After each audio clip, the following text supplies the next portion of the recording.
permitiram que a eletricidade, gases, vapores, entrassem em ação simultânea, sobre um outro. Estas combinações não puderam se produzir ou foram substituídas por combates entre elementos de uma natureza totalmente diferente. Acolá, tais influências reinaram sem a presença de outras, em outro lugar, foram equilibradas, mais longe, anuladas. Aqui, o oxigênio e o azoto formaram, por sua mistura, um envoltório atmosférico imenso que pode estender-se por toda a superfície do globo e cobri-la. Nasceram seres, organizados para viver sob esta camada permanente. Mais longe, o carbono dominou, revestido de propriedades heterogêneas, alhures. A atmosfera foi uma combinação de gases diversos. Em lugar de ser uma mistura, os líquidos aquosos foram um corpo simples em lugar de ser um composto. E toda a criação, desde o mineral inerte até a inteligência, apareceu sob uma forma e seguindo um modo em harmonia com o estado do mundo. Uma última dificuldade detém talvez as concepções de nossa mente, a de conceber um tipo humano diferente do nosso. Ora, esta dificuldade se refere, unicamente, como o dissemos, ao hábito fatal que temos de não poder observar senão os seres de nosso mundo. E se temos alguma espécie de repugnância para admitir a existência de outros tipos, isto deve ser atribuído à nossa maneira de ver, limitada e puramente terrestre. Mas se consideramos que o organismo humano é, na Terra, a soma dos organismos animais que sobem até ele pelos degraus da zoologia terrestre, admitiremos da mesma maneira que, nos mundos em que o estado fisiológico difere fundamentalmente do nosso, e onde a animalidade teve que ser construída sobre um mundo diferente, o tipo humano, que deve resumir lá como aqui as formas das raças inferiores, difere no mesmo grau do nosso organismo terrestre. Seria retirar poucos frutos do estudo da natureza, não querer compreender que ela age necessariamente segundo os agentes e forças que estão à sua disposição, e crer obstinadamente, contra o conjunto dos testemunhos os mais positivos, que ela seguiu uma regra abstrata e arbitrária para a criação das formas físicas. Adiantar que ela verteu todos os homens e todos os mundos num mesmo molde, é falar contra sua maneira de agir em todas as coisas e contra as próprias leis que ela se impôs para o governo de seu império. Devemos acrescentar, porém que, toda a negação sendo uma afirmação contra, seria contraditório em relação aos nossos próprios princípios negar absolutamente a possibilidade de individualidades humanas semelhantes a nossas sobre outras terras, malgrado as razões precedentes. Não se deve perder de vista que, sendo o plano divino profundamente misterioso para nós, não podemos com sensatez basear-nos unicamente no ensinamento da natureza aqui embaixo para emitir uma assertiva rigorosa. Deus pode ter desejado que a substância da alma fosse universalmente a mesma, que ela fosse a força agregadora e a forma substancial de todos os corpos, que um só tipo fosse revestido pela humanidade pensante, e ter ordenado as coisas de tal sorte que este tipo existisse por todos os lugares, mais ou menos modificado segundo os mundos. Mas ainda uma vez, esta ideia é puramente metafísica e não tem nenhum fundamento na ciência positiva.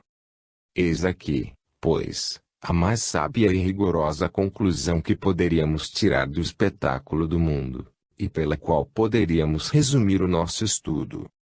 1.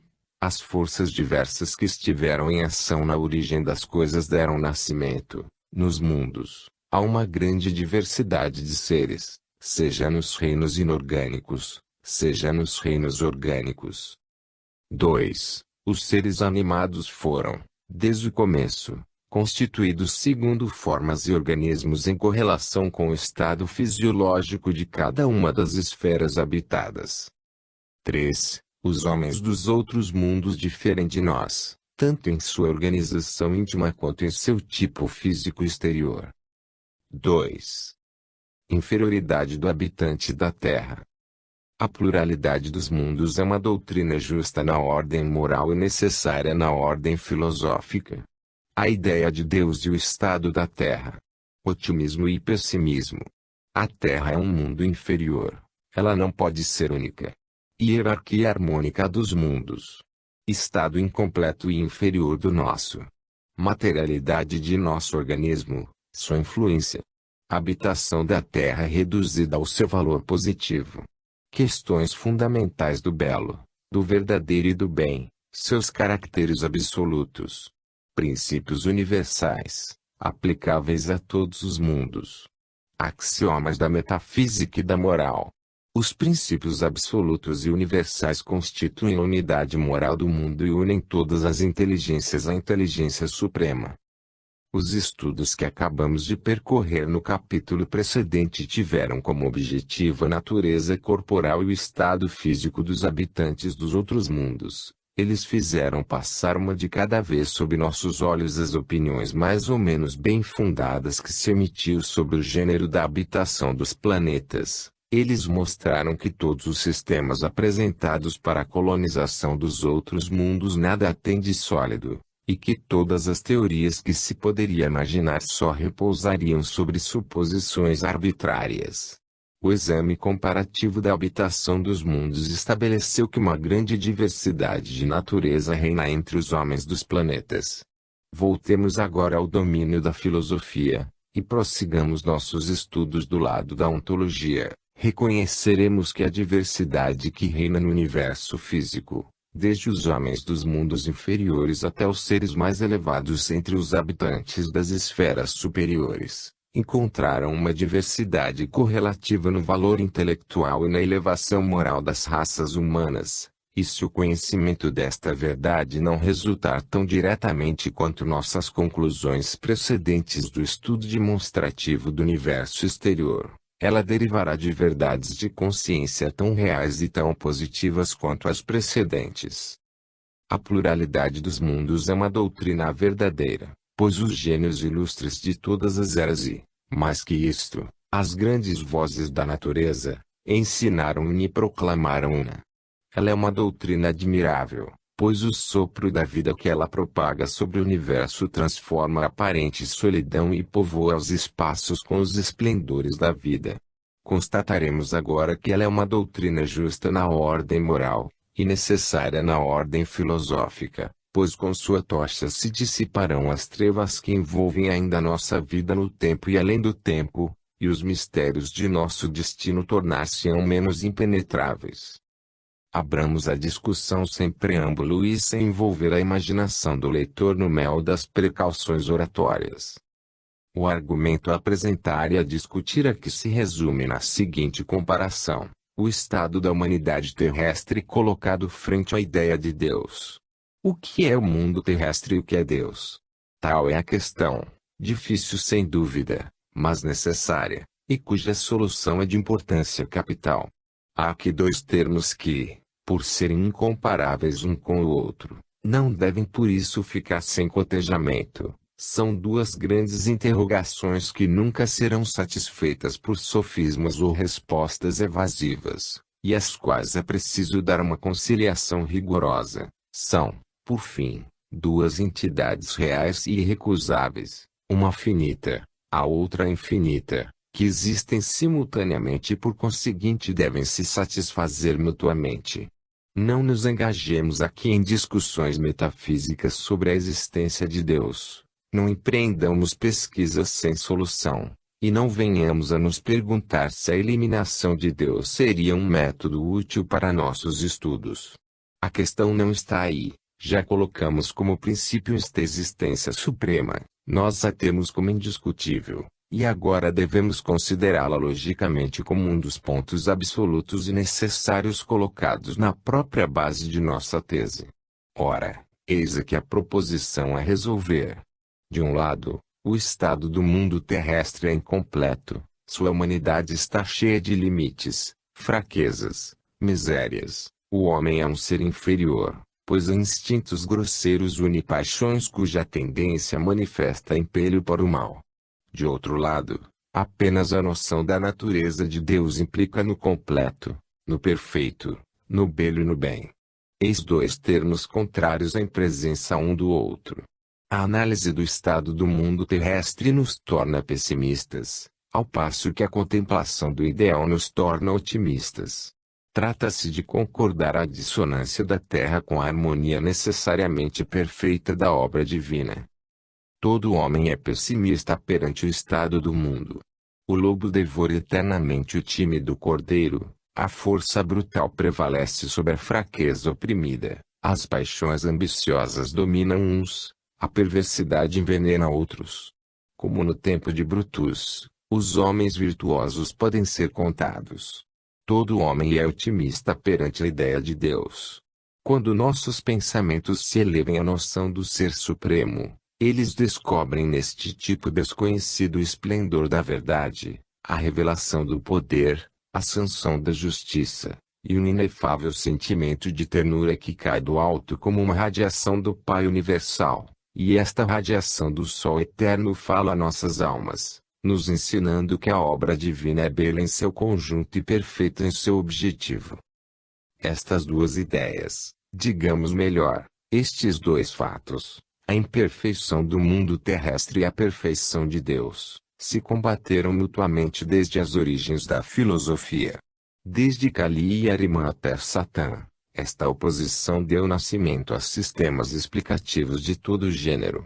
Ora, a ideia da perfeição de Deus dominou a da imperfeição do homem, e fechou os olhos a seus partidários, que se dissimularam em relação ao estado real da humanidade sobre a terra. Ora, a segunda dominou a primeira e conduziu seus partidários não somente a falsas ideias que sobre a natureza da divindade, mas ainda a negação do Ser Supremo. Esta oposição manifesta, que ninguém jamais sequer sonhou em colocar em dúvida. Cada um, os filósofos e as religiões sucessivamente procuraram explicar, onde cada vez, sabe, as escolas, seitas estudiosas e profundos pensadores cavaram friamente o abismo, aplicando-se, por uma severa análise, a dar conta do paradoxo. Mas os homens passaram com suas crenças ou suas teorias. As obras mais destacadas do pensamento humano se apagaram no curso regressivo dos séculos, e a insuperável dificuldade permaneceu, ponto de interrogação que mão alguma pode apagar do grande livro da criação.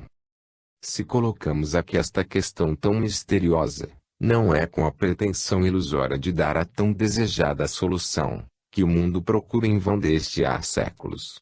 Por mais fervoroso que seja o nosso desejo, a modéstia nos cabe melhor e nos é mais necessária aqui que em todos os outros lugares. Ela é o único direito e o primeiro dever do fraco.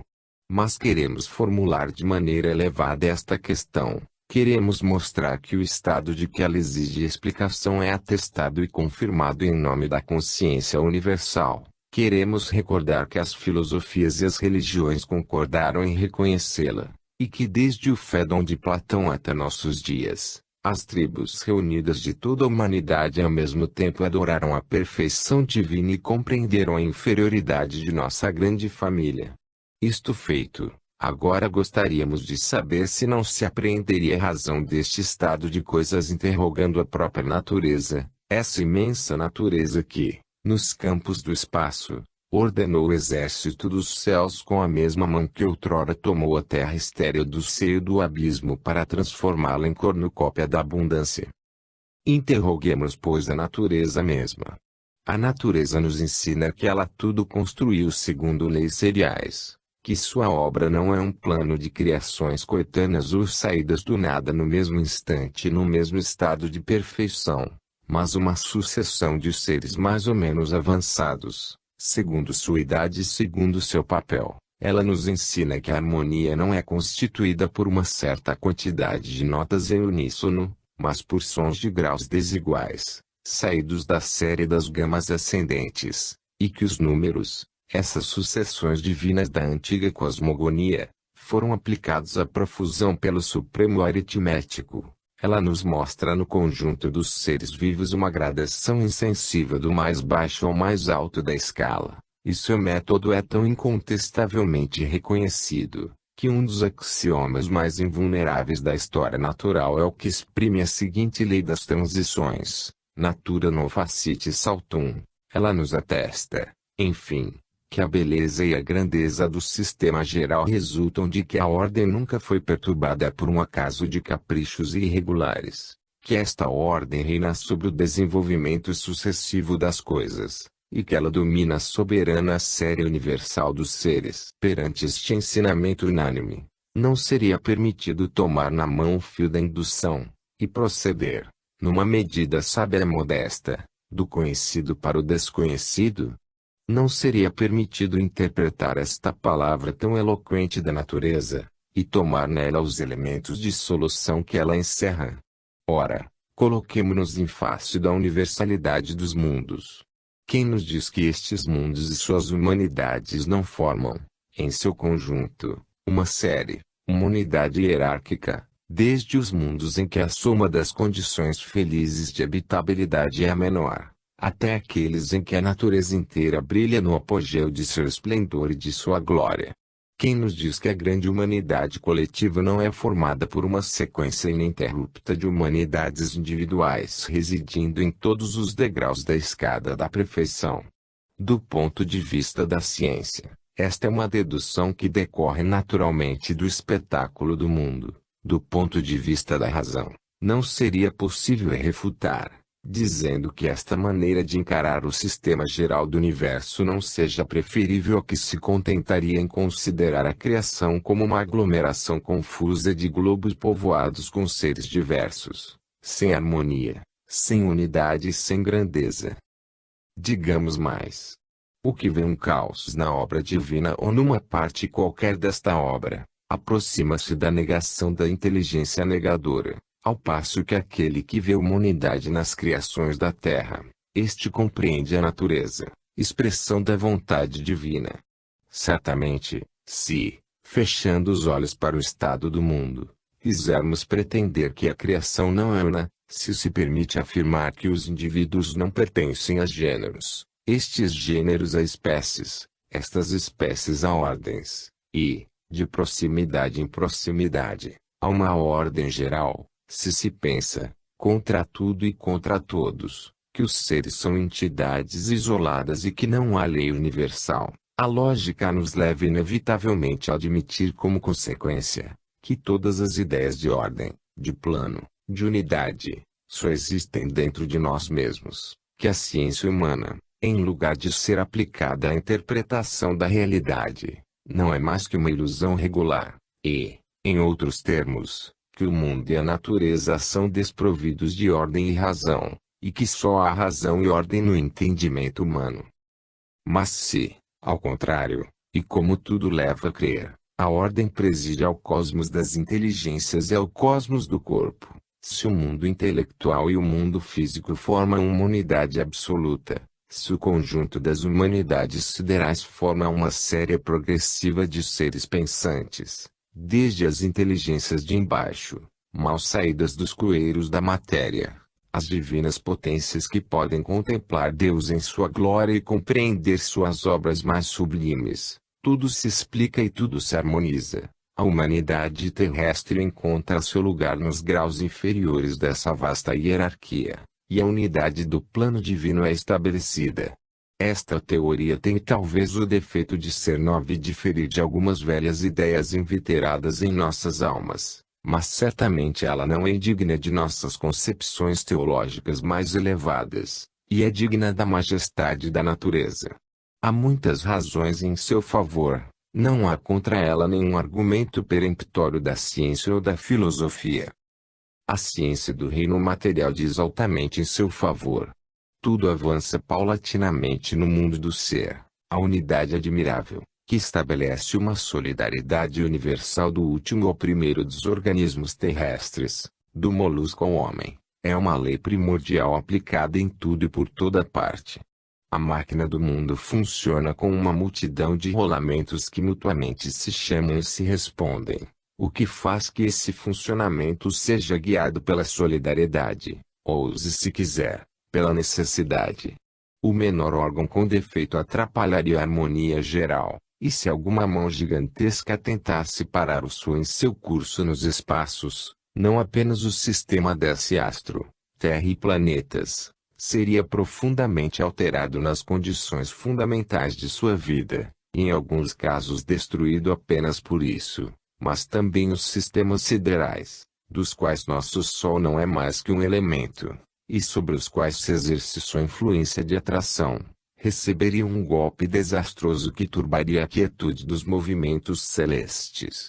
O ritmo das estrelas, entrevisto por Pitágoras, foi regulado por Newton, mas Newton, como Pitágoras, inclinou-se perante ele, sentindo o peso da universal solidariedade das coisas.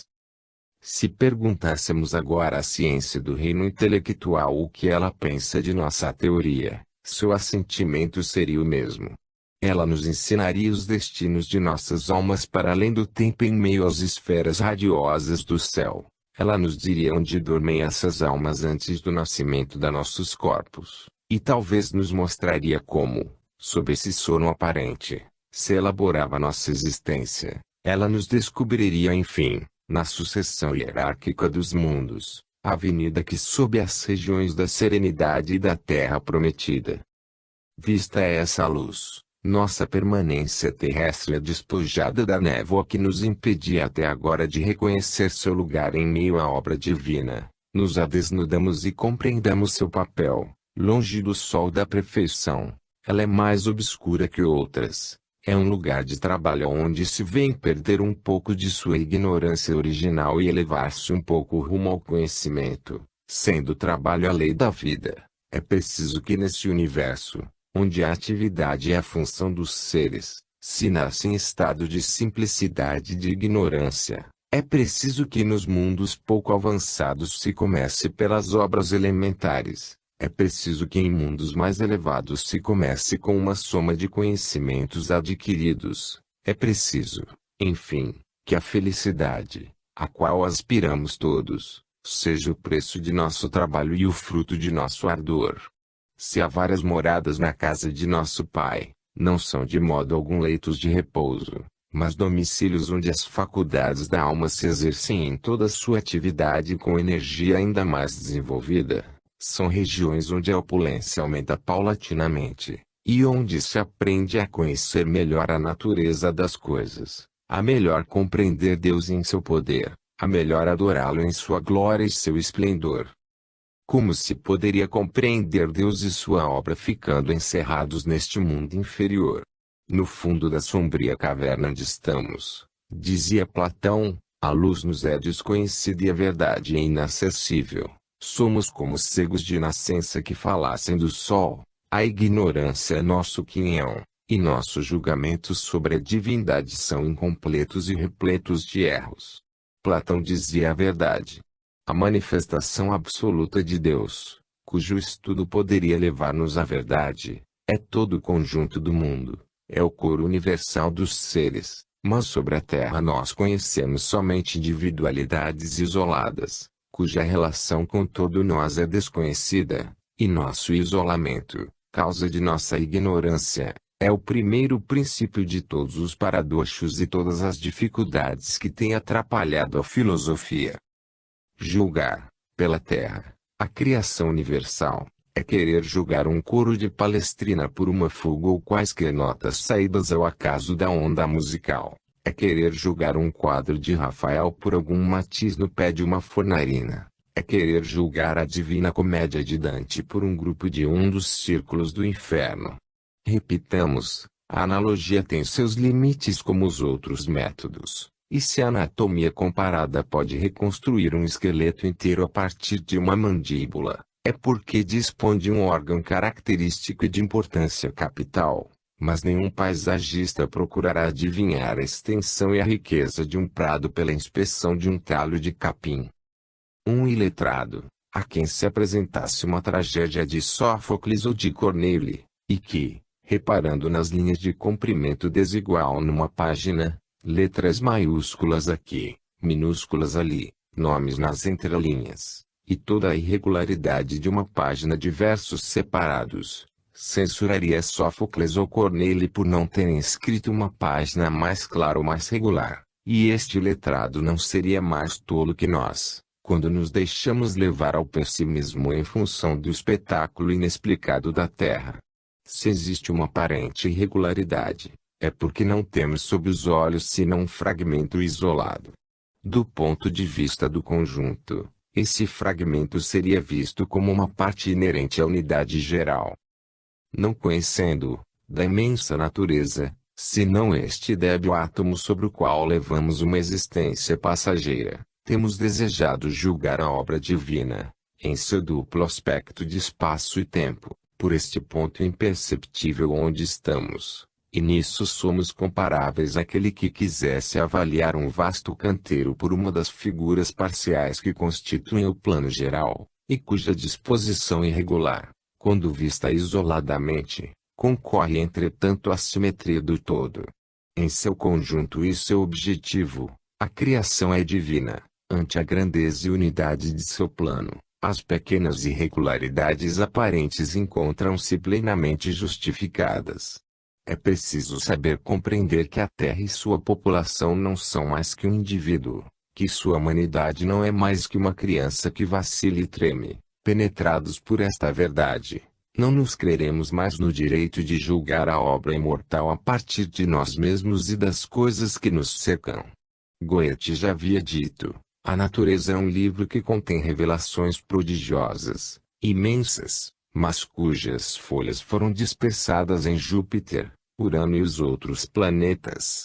Após ter feito a análise das coisas, convém fazer a síntese e elevar-se ao topo de onde se descobre a unidade e a harmonia.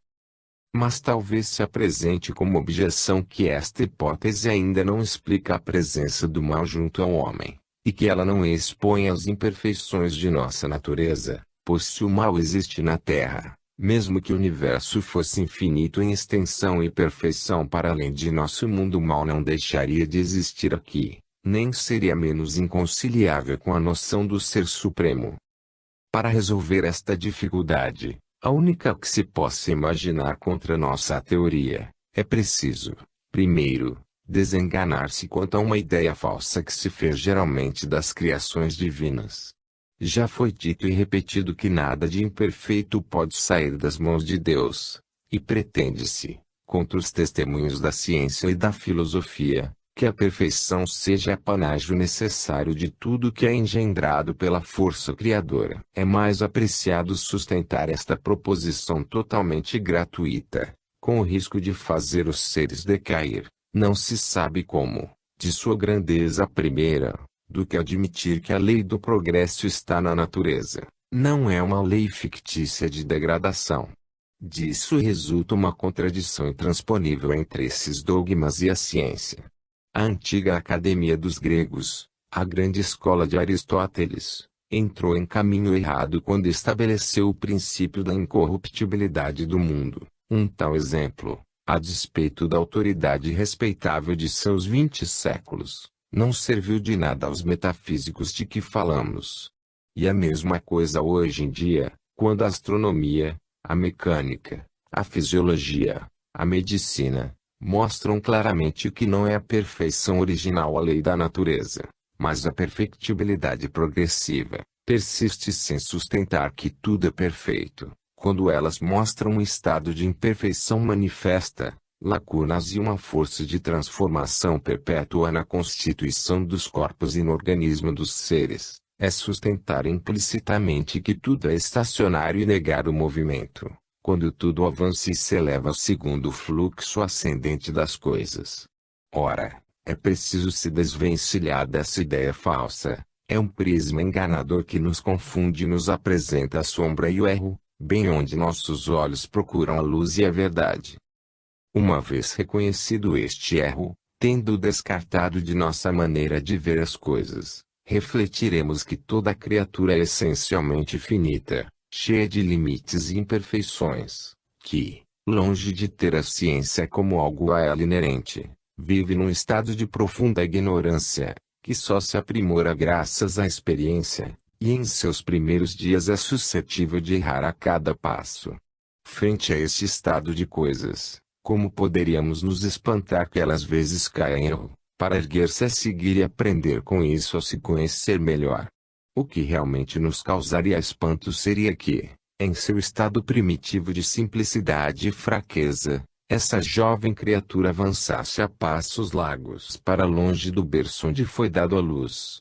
O que nos surpreenderia é que tivesse a perfeição como destino, e que o sublime dom da santidade lhe fosse dado sem que o tivesse merecido e mesmo que ele o vá perder levianamente, sem poder apreciar seu valor inestimável. Existe em matemática a chamada teoria dos limites. Ela ensina e demonstra que há certas grandezas em cuja direção é possível avançar para sempre, sem que jamais se chegue até elas. Pode se aproximar indefinidamente de uma quantidade menor que o seu todo, mas quanto a atingi-las, jamais. Aquele que, iniciado na natureza dos números, tentasse ponderar esta teoria, aprofundar seu sentido íntimo e aplicá-la ao conjunto do mundo, veria subitamente erguer-se à sua frente um anfiteatro gigantesco, cujos degraus não teria mais fim. Esse anfiteatro seria a hierarquia dos mundos, o limite de baixo, ou a origem, estaria perdido no fundo dos degraus inferiores, o limite do alto, ou a perfeição absoluta, seria igualmente inacessível. Entre esses dois limites se elevariam os homens em sua marcha infinita. O homem que se entregasse a esta contemplação, digamos, poderia fazer uma ideia aproximada da incompreensível imensidade da criação. Colocai agora a Terra nos degraus inferiores desse imenso anfiteatro, e vereis se nossas fraquezas, nossas misérias e nossos defeitos não se explicam frente a Deus e a sua obra. Nós chegaremos a esta mesma concepção da hierarquia dos mundos, se examinarmos os caracteres distintivos daquele que habitamos. De qualquer lado que encaremos a natureza, nossa doutrina moral se edificará sobre nossa teoria física, pois a pluralidade dos mundos é um princípio verdadeiro, e todo princípio verdadeiro deve se encontrar, seja na aplicação evidente, seja em estado latente, dentro de todas as maneiras de ser da grande verdade da natureza. Se a Terra fosse o único mundo habitado no passado, presente e futuro, se fosse a única natureza, a única habitação da vida, a única manifestação do poder criador, seria um fato incompatível com o esplendor eterno, ter formado, como obra única, um mundo inferior, miserável e imperfeito. Aquele que acredita na existência de um só mundo, portanto, é inevitavelmente conduzido a essa monstruosa conclusão de que as divinas hipóstases, eternamente inativas até o dia da criação terrestre, se manifestaram tão somente pela criação de uma sombra, e que toda a efusão de seu poder infinito não teve como resultado senão a produção de um grão de poeira animada. Se a Terra fosse o único mundo habitado, seria um mundo completo por si mesmo, cuja unidade seria manifesta, e que, segundo a observação de Descartes, satisfaria nossas concepções e não permitiria elas buscar fora desse mundo o alimento de nossas aspirações e a existência de um estado superior ao nosso.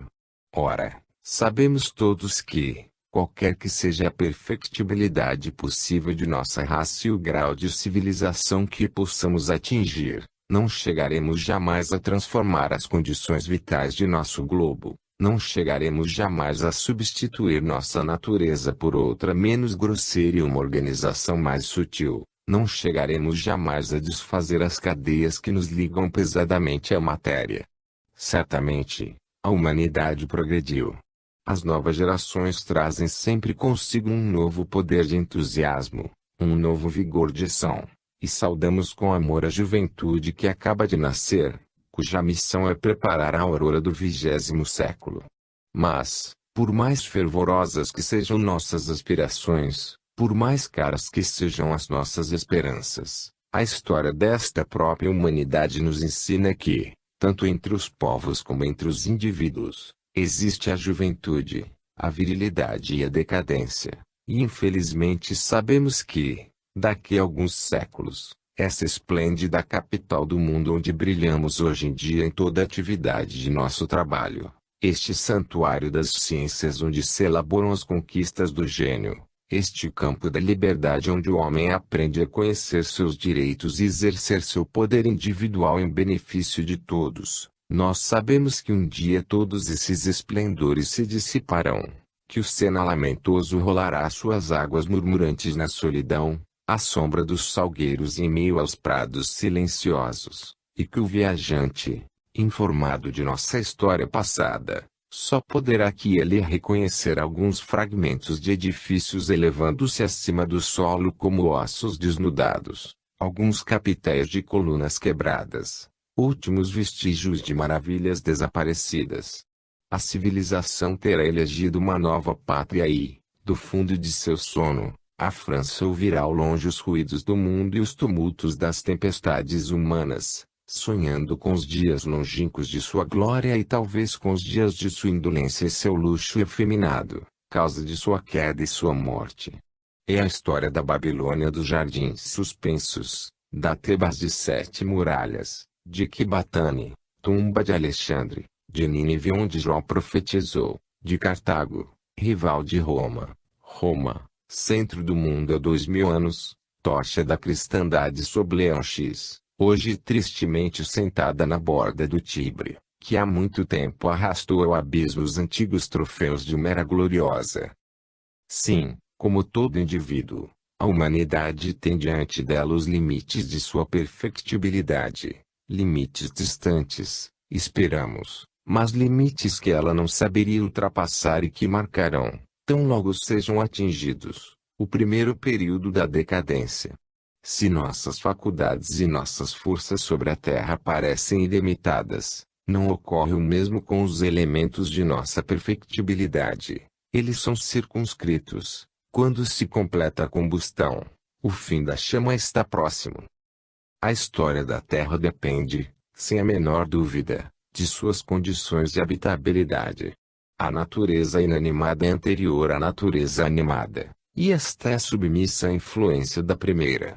Ora, não será inútil examinar agora qual é a lei da vida que preside a existência dos habitantes de nosso globo, lei da qual depende a perpetuidade dos seres na superfície da Terra.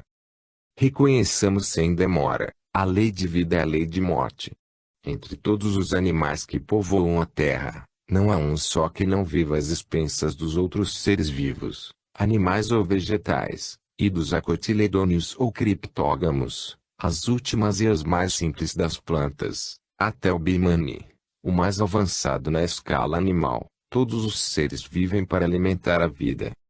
As plantas, de existência ainda tão misteriosa, nas quais a observação ambiciosa de Goethe acreditava reconhecer uma alma, as plantas vivem para serem comidas. Os animais que se alimentam das plantas servem por sua vez de alimento a esses cuja existência não é mais que uma longa carnificina, e esses igualmente a outros ainda, e assim por diante. Os seres animados só podem viver aqui sob a condição de se entredevorarem. A severa lei malthusiana é verdadeira em seu princípio, embora exagerada. Ela é a expressão dos fatos que acontecem ao nosso redor. A lei de morte é a lei de todos os que vivem sobre a terra. É nossa própria lei para nós mesmos. Se nos fosse possível um dia juntar, ao final de nossa vida, a pilha colossal de seres que serviram para nos alimentar, cada um de nós ficaria verdadeiramente espantado com essa imensa hecatombe. E o que dizemos de nós, todo ser animado, herbívoro ou carnívoro, pode relacionar a si, em grau maior ou menor, a lei da vida, é a lei da morte. Eis o estado da Terra, estado incontestável, que ninguém sonhará pôr em dúvida e ao qual estão tão habituados que ninguém pensa a respeito. Essa lei de morte tem, além disso, um triste complemento em nossa espécie, complemento não fatal, esperamos.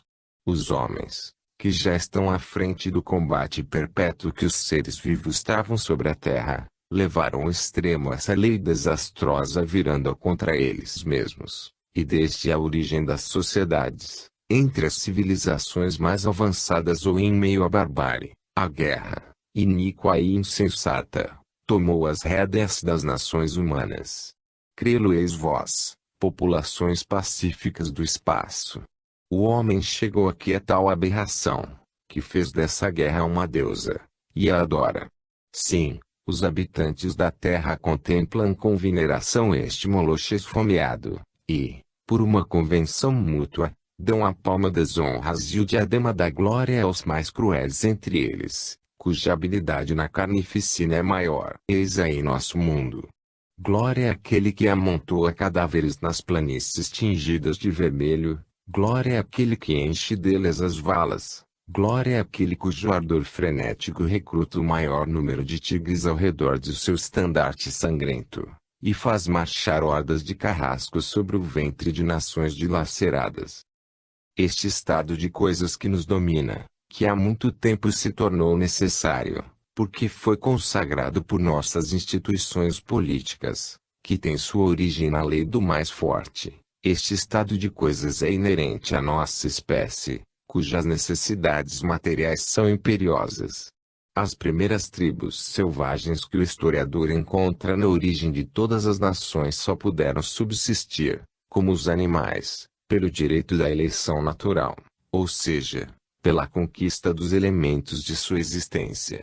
Antes de saber falar, antes de haver imaginado alguma arte, antes mesmo de haver pensado, esses povos deviam fazer a guerra contra os animais e contra os homens, no momento em que lhes fosse necessário assegurar-se da propriedade de um território. Essa guerra ora ofensiva, ora defensiva, cujo único objetivo era fornecer aos combatentes os meios de uma vida segura, fundou os primeiros direitos e os primeiros poderes. As tribos cresceram, mudaram de território, inquietas com os flagelos da natureza e atraídas pelo atrativo de uma vida mais feliz. Elas se sucederam, estabeleceram a pátria e a nacionalidade, e, longe de abandonar entre os apetites primitivos a guerra em que nasceram, cada qual alimentou este monstro devorador que devia com a idade tornar-se ainda maior e mais terrível. Há muito tempo, as nações, chegadas à maturidade, armaram a guerra por orgulho e ambição. Nossas necessidades primitivas estão satisfeitas, mas nossa antiga barbárie permaneceu, agravada pelos refinamentos de uma ciência odiosa. Assim, os vícios de nossa humanidade têm sua origem na própria organização do nosso mundo. A natureza humana está solidariamente ligada à natureza terrestre. Se esta fosse superior ao que é presentemente, a primeira teria a mesma superioridade. Não hesitamos em imputar, a essa lei de morte que governa nosso mundo, a causa primeira do vício social de que falamos. Se essa lei terrível não existisse, a humanidade teria vivido desde o primeiro dia no seio da tranquilidade e da felicidade. A maioria dos males que nos afligem encontraria sua causa primeira no estado de inferioridade de nosso mundo. Indo ao fundo da questão, reconhece-se que nossos vícios particulares, como nossos vícios sociais, não teriam nenhuma razão de ser sobre uma terra que não os provocasse. Se a propriedade, ao menos passageira, dos elementos de nossa existência não nos fosse necessária, se nosso planeta alimentasse seus filhos sem lhes impor condições tão rigorosas, sem submetê-los a tantos sacrifícios, ninguém jamais sonharia em arrebatar objetos gratuitos. O roubo não teria nascido, e com o roubo, a mentira, o assassino e todos os vícios que têm seu princípio na cupidez não teriam aparecido sobre a terra. Estando todas as coisas solidárias na natureza, nosso regime, material de um lado, não pode ser espiritual do outro, e enquanto os apetites grosseiros dominavam nosso corpo, todas as paixões de nossa alma deviam ressentir-se disso. Então, se as mais nobres aspirações de nossa inteligência não podem ter livre curso sob a influência do invólucro terrestre que pesa sobre nós desde o nosso nascimento, todo o nosso ser se encontra absorvido, e é nosso estado original, estado intimamente modelado pela constituição física do globo, que devemos nos remeter para encontrar a origem de nossas necessidades, nossos desejos e nossas paixões primitivas. Não é nos vícios provenientes da própria civilização que se poderia encontrar ainda um princípio original em nosso estado natural. Recapitule-se a soma das diversas paixões humanas, desde o fogo dominador do amor físico ao gelo da avareza valitudinária, e será possível encontrar facilmente seu germe nas necessidades inerentes à nossa organização terrestre. Voltemos à lei fundamental da existência, a nossa e a de todos os seres vivos sobre a Terra, a lei que quer que mendiguemos nosso alimento aos restos de outros seres, e que só possamos viver sob a condição de desenterrar as plantas e mandar matar os animais. Pensar-se-á que essa lei é necessária, e que faz parte da ordem absoluta não ser possível viver sem vítimas. Pensar-se-á que em todos os mundos o homem seja forçado a matar e devorar para manter sua existência. Tal opinião nos pareceria absolutamente falsa. Por um lado, seria um fenômeno tão extraordinário que certos corpos fossem constituídos de tal maneira que seu organismo trouxesse em si mesmo as condições de uma longa existência. Por outro lado, seria uma suposição muito estranha, imaginar atmosferas alimentícias, atmosferas compostas de elementos nutritivos que se assimilariam a corpos organizados de acordo com as condições delas. Tão logo se represente o estado da humanidade em tais mundos, onde os homens seriam dispensados das grosseiras necessidades, inerentes à nossa organização terrestre, e que colocam tantos obstáculos ao trabalho de nossas inteligências, tão logo se transporte a esses mundos afortunados onde o homem levaria uma vida mais nobre e generosa, onde as inteligências agiriam com todo o seu poder de ação, com toda a sua liberdade, e tão logo se deixa cair em seguida sobre nosso pobre planeta, onde se travam os combates incessantes da vida contra a morte. Compreende-se que alto grau de superioridade esses mundos teriam recebido com relação ao nosso, e quantos seres que os habitariam estariam elevados acima dos filhos da Terra. Graças à organização de nosso aparelho pulmonar, nosso sangue se renova incessantemente sem que o saibamos. Não precisamos fazer uma refeição de oxigênio para manter a identidade da composição química do nosso sangue, que uma circulação perpétua reconduz das extremidades ao coração.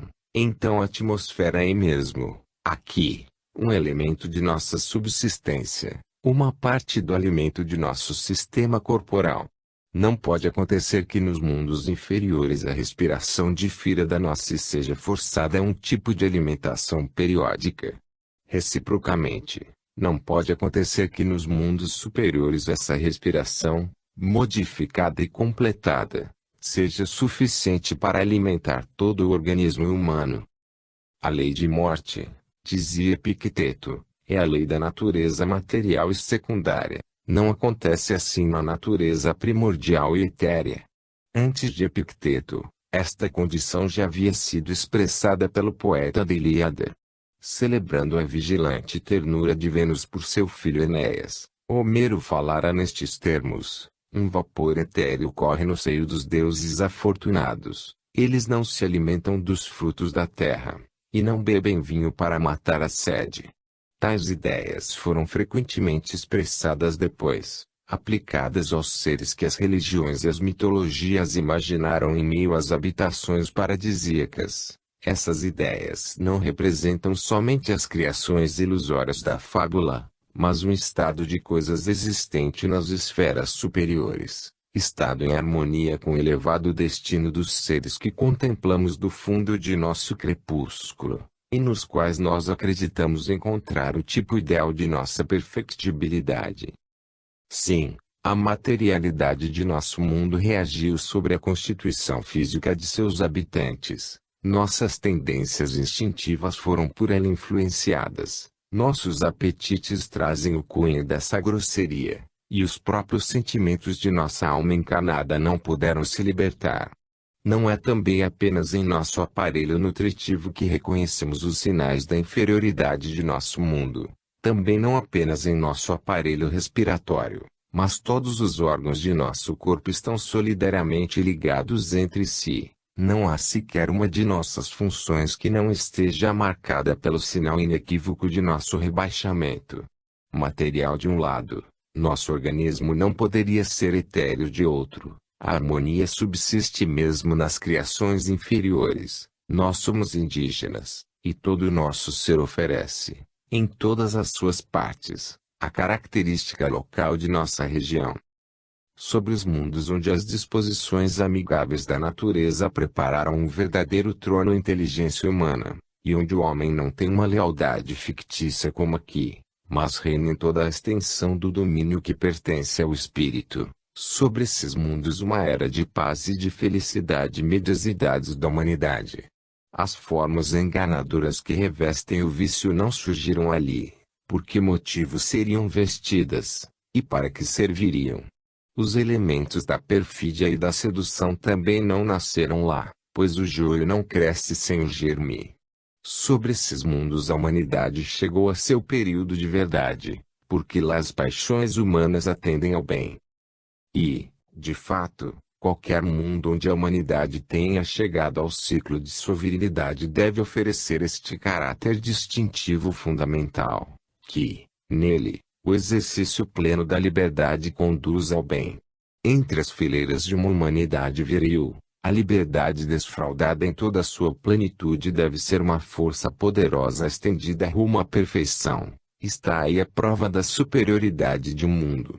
Lá, todas as paixões, todos os desejos, todos os apetites do homem têm em vista o tipo ideal que imaginamos como modelo e objetivo da natureza humana. Quanto é necessário que nosso mundo ofereça tal caráter? A liberdade, todo mundo a deseja, ninguém é digno dela. A liberdade, para nós, é a licenciosidade, é a satisfação de instintos perversos, é a destruição da ordem geral e da segurança.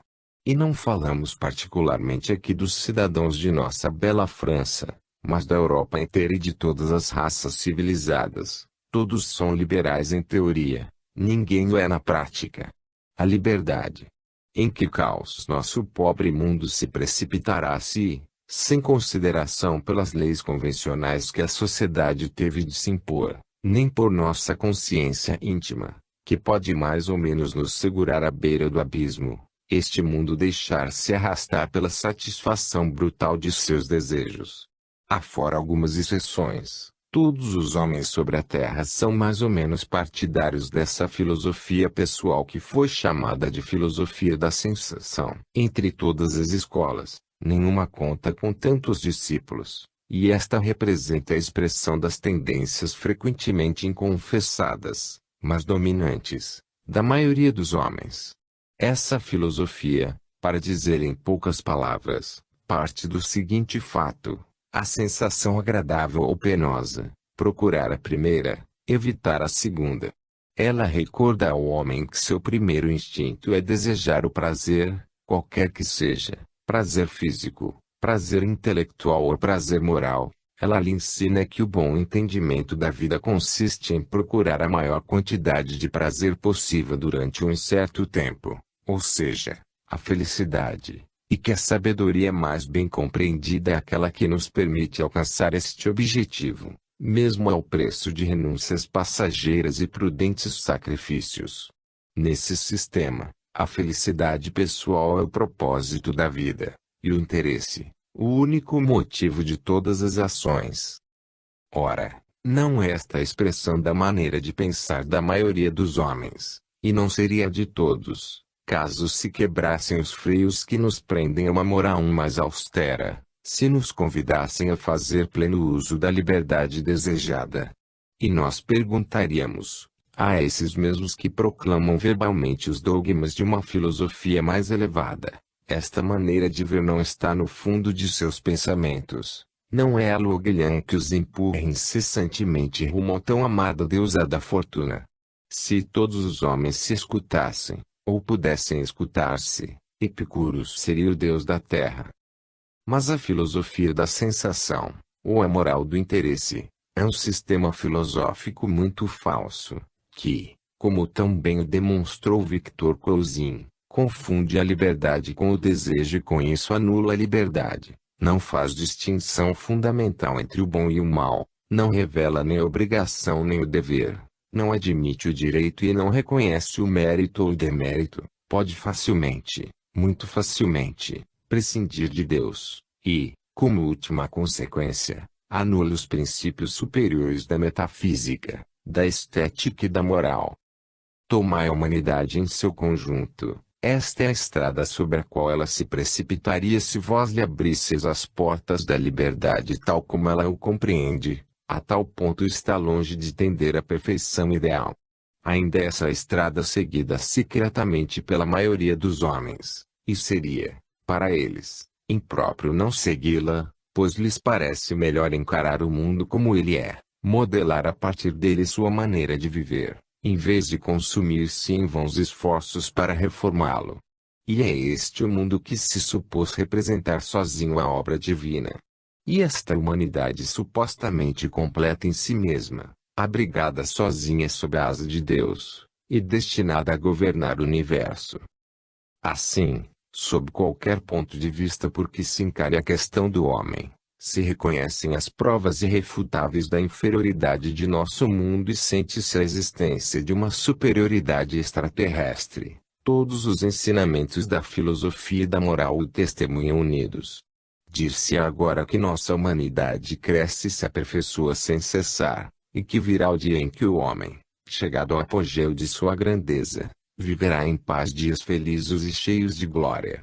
Mas, imaginando ainda que toda a perfectibilidade de que a nossa raça é capaz de realizar-se-á um dia, adiantando que, com a ajuda da ciência e da indústria, o homem chegará a dominar completamente a matéria, a fazer com as máquinas todo o trabalho físico que ainda é obrigado a fazer hoje em dia com as próprias mãos, e estabelecer, tanto quanto nos seja possível, o reinado do Espírito sobre a terra, vendo mais além de um futuro distante uma era gloriosa tão superior era presente quanto isto é com relação ao estado selvagem. Mesmo assim não poderíamos mudar as condições fundamentais da existência de nossa espécie, condições intimamente ligadas à nossa estada terrestre, e não poderíamos fazer com que essa estada não portasse sempre o signo indelével de sua inferioridade. Outros, otimistas, com menos certeza adiantaram talvez que a criação terrestre não está acabada somente com a existência de uma raça intelectual, e que, de um dia para outro, o poder criador que fez nascer o primeiro homem no berço da humanidade poderá dar à luz uma nova raça de seres superiores, uma nova ordem de seres inteligentes tão elevados acima de nós como estamos acima do macaco, e que viria tomar posse da terra e dominar os seres que a habitam hoje em dia, o que, convenhamos, seria bem pouco desejável para nós.